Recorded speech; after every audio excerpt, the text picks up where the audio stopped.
شباب من يكبر سعر يترو ليك ماكوان يكبر باشا يكبر سعر ليك ماكوان كسي كي بروي بخواها يا باشا نيوجك محافظ قرآن بلام تو بيني شق قال دا قرآن ببيه هيج موانع يعني ازاني قرآن بيروزا والشق شي تيلا دا سوكايتي بيك بلام ام كسا من مسلمان او كسا حكمي تشيا او كسا حكمي كافر شو كسا بحكمي الشق الله نقيل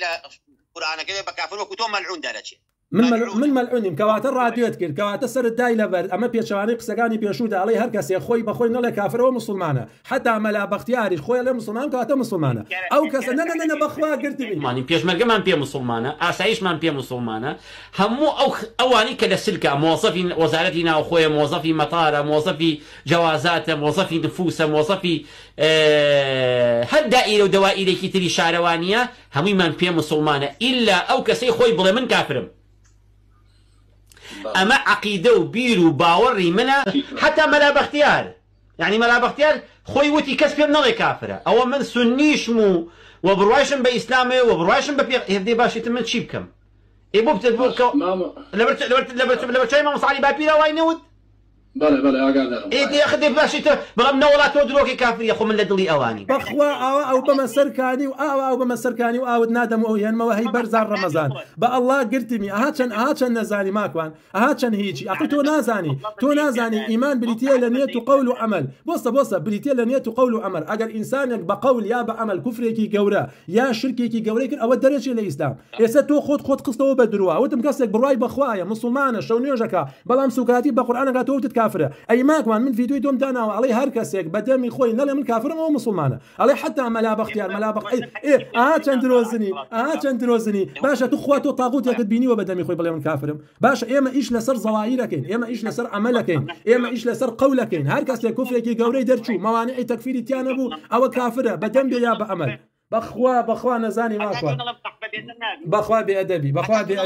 والله جاتو متكبيري ماكوان كبور راسك ما وكفيري عقيدة ماكوان هو بناء في توحيدتكم تخوا هل بقاطم بناء في عقيدتكم مناقشة أنا عرفتكم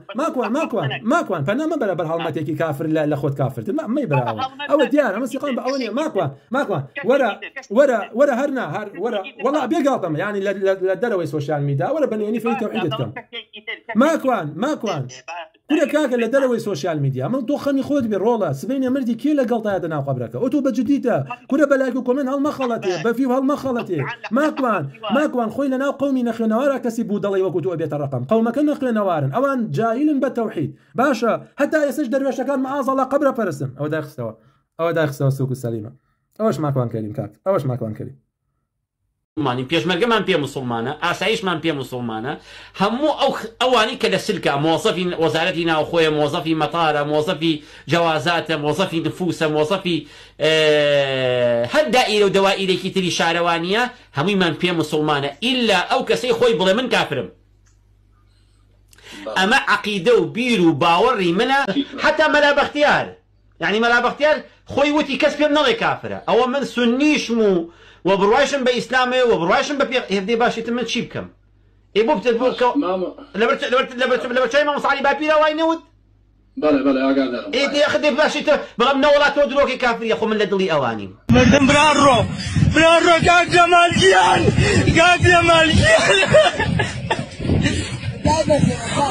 مردم كاك جمالجيان